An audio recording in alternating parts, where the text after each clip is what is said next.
Hi all. நான் வந்து இன்னைக்கு நான்-லெட் வேரபிள் எலக்ட்ரிக் பிரஷ் பம்ப் இதை பற்றி தான் நான் சொல்ல போகிறேன். இதோட அட்வான்டேஜஸ்ன்னு சொல்கிறத விட டிஸ்அட்வான்டேஜஸ் தான் நான் சொல்ல போகிறேன். பிகாஸ் இதில் வந்து அட்வான்டேஜ்ன்னு சொல்கிறதுக்கு உங்களுக்கு அவ்வளோ எதுவுமே இல்லை. ஏன் அப்படின்னா, நம்ம யூஸ் பண்ணும்போது நமக்கு அந்த பிரஷ் மில்க் வந்து ரொம்பவே மினிமலாக தான் செக்ரேட் ஆகுது. இன்னொன்று, இதில் வந்து இந்த டிவைஸ் கொடுத்துருப்பாங்க. இதில் வந்து மோடு, ஆன் ஆஃப் இதை வந்து லாங் ப்ரெஸ் பண்ணோன்னா ஆன் ஆகிடும். ஸோ இதை வந்து எகெயின் லாங் ப்ரெஸ் பண்ணோன்னா இது வந்து ஆஃப் ஆகிடும். இதில் வந்து என்னென்னா, நம்ம இந்த பிரஷ் மில்க் அந்த பம்போட அந்த டிவைஸ் கனெக்ட் பண்ணி நம்ம யூஸ் பண்ணும்போது என்ன ஆகுது அப்படின்னா, இந்த டிவைஸை இங்கே கனெக்ட் பண்ணுற மாதிரி இருக்கும். என்ன ஆகுது இந்த டிவைஸ் இங்கே கனெக்ட் பண்ணணும்.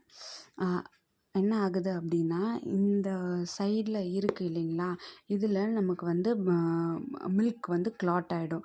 கிளாட் ஆகிட்டு நமக்கு வந்து பெயின் அண்ட் ரொம்ப டிஸ்கம்ஃபர்ட் இருக்கும். பிகாஸ் ஏன்னா நான் பர்சனலாக ஃபீல் பண்ணதுனால சொல்கிறேன். Please don't by this electric brush pump because it is not at all helpful at all. இது வந்து அவ்வளோ யூஸ்ஃபுல்லான ப்ராடக்ட்டே கிடையாது. Light and சைலண்ட்டுன்றாங்க. சைலண்ட் இது கிடையாது, பட் லைட். உங்களுக்கு வந்து வேர் பண்ணும்போது நோ சென்ஸ் ஆஃப் வேர், நமக்கு வந்து வேர் பண்ணுற சென்ஸ் இருக்காது. ஆனால் சைலண்ட் கிடையவே கிடையாதுங்க. ஒரு வைப்ரேஷன் மோடில் ஃபோனை போட்டுட்டு நம்ம ப்ரெஸ்ஸில் வச்சுருந்தா எப்படி இருக்குமோ அது same way it will be.